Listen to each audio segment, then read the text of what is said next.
Halo semuanya, Assalamualaikum warahmatullahi wabarakatuh.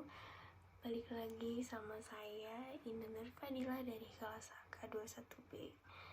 Dan kali ini, di video ini Fadila menugaskan kepada mahasiswa AK21B untuk membuat suatu video dari mata kuliah dengan judul Kaidah Hukum dan Bahasa Hukum.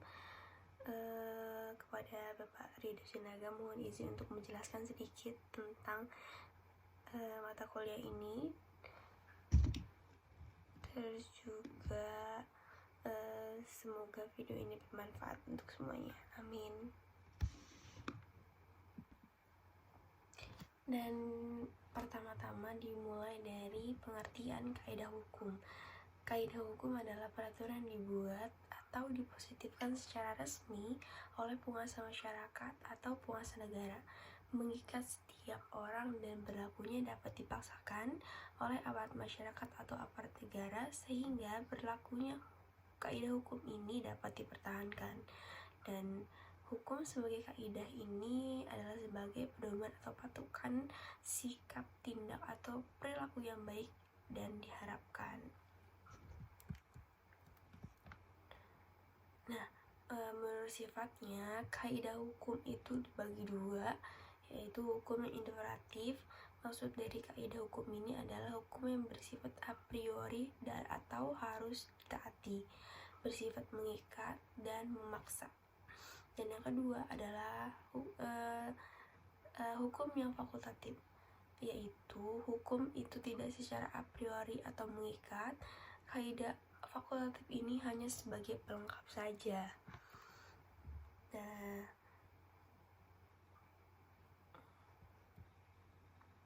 yang selanjutnya adalah bahasa. Bahasa itu memiliki fungsi sebagai alat komunikasi, membantu orang memahami dan bekerja satu sama lain. Bahasa memungkinkan orang untuk menyampaikan informasi atau apa yang ingin dikatakan kepada seseorang, untuk membantunya mengatakan hal tersebut. Dan dengan yang lain adalah bahasa adalah sistem yang menghubungkan pikiran, tidak dapat didengar, dilihat, disentuh dengan suara. Hukum, tanda mandu atau simbol dapat dilihat dan disentuh. Dan ada juga bahasa adalah seperangkat aturan yang secara tidak sadar hadir dalam pikiran, yang memungkinkan manusia untuk mewakili, mengkomunikasikan makna dengan menghasilkan simbol yang dengar, terlihat, yang secara sistematif berkaitan dengan makna mata tersebut. Atau bisa dibilang juga yaitu indra, ya, indra mendengar, indra melihat, indra meraba, atau dan juga yang situ. Nah, bahasa itu memiliki 3 fungsi, yaitu bahasa kita gunakan untuk menggambarkan pengalaman tentang dunia. Fungsi interpersonal, yaitu cara kita menggunakan bahasa untuk berinteraksi dengan orang lain. Dan fungsi tekstual, yaitu cara kita menggunakan bahasa untuk membuat teks organisasi dan kohesif, baik lisan maupun tulisan. Nah, yang ketiga adalah hubungan bahasa dan hukum. Nah, ini sebenarnya terkait juga nih, bahasa dan hukum. Apa sih sebenarnya? Sebenarnya tidak ada hukum, tidak mungkin ada karena bahasa. Kayak apa sih? Hukum itu harus ada bahasa. Kalau tidak ada bahasa, hukum tidak dapat berbicara, tidak dapat dipikirkan, atau tidak dapat dipecahkan, karena harus ada bahasa gitu. Hukum, bahasa, dan hukum. Hukum tidak dapat dipisahkan dari bahasa. Kenapa? Bahasa adalah satu-satunya alat bagi hukum untuk menyatakan kehendaknya kepada orang yang menjadi sasaran keberlakuannya. Dan juga hubungan lebih antara undang-undang dan bahasa, bahwa undang-undang itu adalah bahasa. Undang-undang dikodekan dalam bahasa juga, dan proses pembuatan undang-undang dimediasi oleh bahasa. Ya iya sih ya, secara logika juga semua semuanya tidak termasuk tidak hukum juga. Semuanya yang hidup di dunia ini harus memakai bahasa, entah bahasa lisan, tulisan, maupun bahasa isyarat. Bahasa isyarat pun yaitu bahasa, meskipun tidak didengar, meskipun tidak diucapkan, tapi itu bahasa yang harus kita mengerti untuk menghubungkan apa yang kita pikirkan untuk dilontarkan kepada siapapun. Nah, misalnya di sini ada istilah dalam hukum yang disebut kawin lari. Sebenarnya lucu juga ya, kawin lari. Apakah kita menikah dalam berlari-larian? Tidak juga ya. Itu, nah, sebagai terjemahan dari Fletch to Welchik dan Wegelop Hulejik, tentu orang awam berkata, mana ada kawin lari kan? Seperti yang saya bilang, yang dimaksud kawin lari adalah berlari untuk kawin atau juga perkawinan yang tidak direstui oleh kedua belah pihak keluarga. Jadi yang satu pihak menyetujui dan satu pihak tidak menyetujui misalnya, dan pasangan ini bertekad untuk kawin lari sajalah kita, yaitu kita pergi dari perkawinan ini jauh-jauh agar tidak karena ini adalah kesepakatan kita berdua untuk kawin lari gitu. Dan ini berlaku di daerah Batak, Lampung, dan Bali. Nah, ada juga satu lagi di Makassar dikenal dengan silariang. Contoh lain dalam istilah hukum perdata adalah dalam hukum perdata Belanda ada dikenal verbintenis, yang diterjemahkan adalah perikatan, ada yang menerjemahkan perjanjian juga. Terus juga dalam hukum pidana terdapat istilah hukum Belanda yang disebut strafrecht. Ada yang menerjemahkan peristiwa pidana ini adalah menerjemahkan perbuatan pidana, ada pula yang menerjemahkan tindak pidana. Sedangkan maksud sebenarnya adalah peristiwa yang dapat dihukum. Namun atau bisa dikatakan dengan hal tersebut ya, seperti strafrecht yang diterjemahkan juga, yaitu artinya adalah peristiwa yang dapat dihukum. Nah, seperti itu. Nah, yang keempat adalah kegunaan bahasa. Nah, kegunaan bahasa ini bertujuan untuk mengatasi kekurangan kesempurnaan dalam penggunaan bahasa hukum dalam berbicara atau mengemukakan pendapat tentang hukum, seperti membuat karangan ilmiah tentang hukum, aturan-aturan, surat pengaduan, tuduhan, kesaksian, tuntutan, pembelaan keputusan, atau untuk surat penyurat perjanjian, akta-akta, surat gugatan, memori banding, kasasi keputusan, dan sebagainya.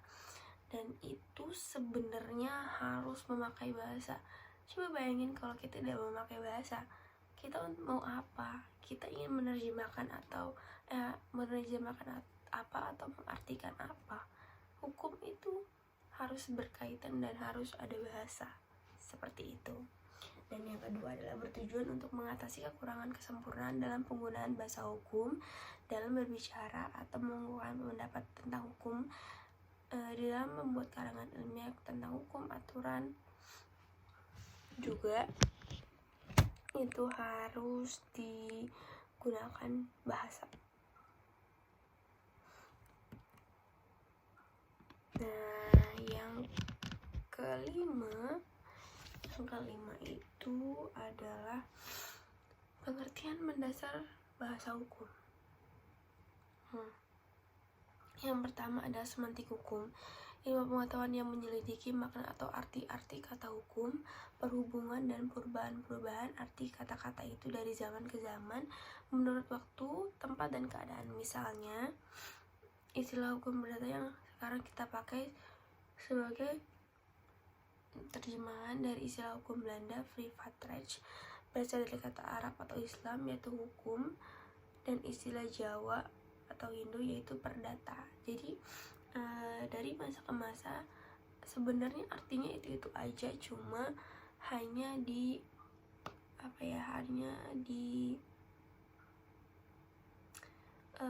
gunakan di berbagai negara seperti privat range dari Arab, dari Jawa, itu sama saja artinya yaitu hukum. Nah, yang kedua, konstruksi hukum atau rekonstruksi yang merupakan alat-alat yang dipakai untuk menyusun bahan hukum yang dilakukan secara sistematis dalam bentuk bahasa dan istilah yang baik. Menyusun yang dimaksud dalam menyatukan apa yang termasuk dalam suatu benda yang sama, suatu pengertian yang sama. Dalam suatu konstruksi hukum, yaitu hukum pengertian tentang semua perbuatan mengambil barang dengan maksud yang dimiliki secara melawan hukum atau dalam pasal 362 KUHP. Apakah perbuatan disebut maling, nyolong, nyopet? Apakah dia mengambil benda yang tak berwujud listrik atau berwujud? Kesemuanya apabila yang dimaksud untuk dimiliki secara melawan hukum, maka perbuatan itu disebut pencurian. Seperti bahasa lain yang digunakan untuk mengartikan sebuah tindakan hukum seperti nyolong, nyopet, atau maling, itu sebenarnya satu arti, cuma penggunaan bahasanya saja yang berbeda, namun artinya tetap sama, yaitu melakukan tindak pidana mencuri, seperti itu. Yang ketiga, ada fiksi hukum. Fiksi hukum adalah khayalan atau perumpamaan dari tindak itu, seperti dalam bahasa adat Banten yang bahasa Banten yaitu banteng anut ing sapi, sapi jantan mengikuti sapi betina. Seperti kata kiasan, hukumnya dikarenakan suami ikut menetap di tempat istri, maka kedudukan suami lebih banyak dipengaruhi oleh hukum di pihak istri, sehingga dalam hukum kewarisan rumah diwarisi kepada anak wanita. Nah, itu seperti itu. Seperti kalimat-kalimat kiasan yang dibuat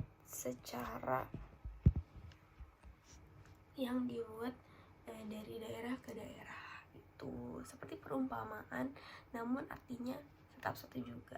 Namun ini bersifat khayalan atau kiasan kita, mengungkapkannya seperti apa.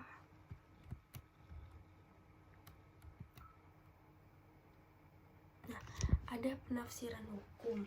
Penafsiran hukum itu penafsiran bertujuan untuk mencari dan menemukan kehendak pembentukan undang-undang yang telah dinyatakan oleh pembuat undang-undang itu secara kurang jelas. Nah, yang pertama ada penafsiran otentik. Penafsiran otentik yaitu penafsiran yang pasti terhadap arti kata-kata itu, sebagaimana yang diberikan oleh pembentuk undang-undang, atau penafsiran ini sudah ada dalam pembahasan pasal demi pasal, misalnya dalam 98 KUHP, yaitu arti waktu malam berarti waktu itu di antara matahari terbenam atau terbit. Pasal 101 KUHP ternak berarti hewan yang berkuku satu, hewan memamah biak atau babi. Dikatakan penafsiran otentik karena tertulis secara resmi dalam undang-undang, artinya berasal dari pembentuk undang-undang itu sendiri, bukan dari sudut pelaksana hukum yaitu hakim. Nah, yang kedua yaitu penafsiran tata bahasa hakim. Nah, untuk hakim ini harus banget diperhatikan karena yang lazim suatu perkataan dalam penggunaan bahasa sehari-hari yang digunakan masyarakat bersangkutan atau hukum antara suatu perkataan dengan perkataan lainnya. Ini penafsiran tata bahasa yang harus banget diperhatikan juga ya. Yang ketiga adalah penafsiran historis. Secara hukumnya yang diselidiki maksudnya berdasarkan sejarah terjadinya hukum tersebut.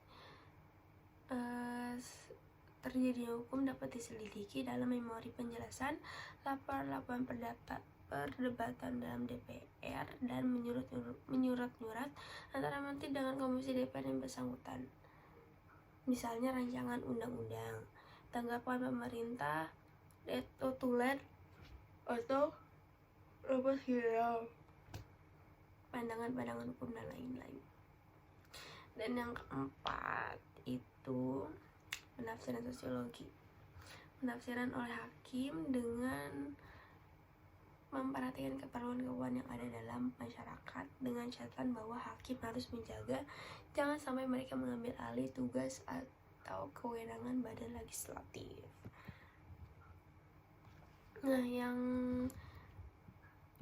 last but not least yaitu hubungan antara kaidah hukum dan bahasa hukum. Nah, ini yang ditunggu-tunggu, karena apa sih kaitannya atau apa sih keberikatan antara kaidah hukum dan bahasa hukum? Hubungan tersebut terletak pada bahasa hukum yang terdapat dalam aturan hukum seperti undang-undang, peraturan pemerintah, peraturan daerah, bahkan kebijakan-kebijakan pemerintah. Dan yang kedua yaitu dalam menyusun rancangan peraturan undang-undangan tersebut, bahasa hukum merupakan suatu hal yang utama karena bahasa hukum harus dapat memberikan kejelasan dari setiap pasal yang tercantum dalam aturan tersebut, seperti bagaimana kita menjelaskan tafsiran-tafsiran yang ada dalam hukum seperti dalam undang-undang juga. Kita harus menginterpretasikan apa yang ada dalam undang-undang tersebut yang kita keluarkan dalam bahasa, seperti itu teman-teman. Jadi kesimpulannya adalah hukum dan bahasa itu saling berikatan. Hukum dan bahasa itu salah satu yang paling utama, karena hukum tidak ada bahasa, tidak ada hukum. Sekian dari saya dari video pendek ini tentang kaidah hukum dan bahasa hukum. Terima kasih sudah menonton. Assalamualaikum warahmatullahi wabarakatuh.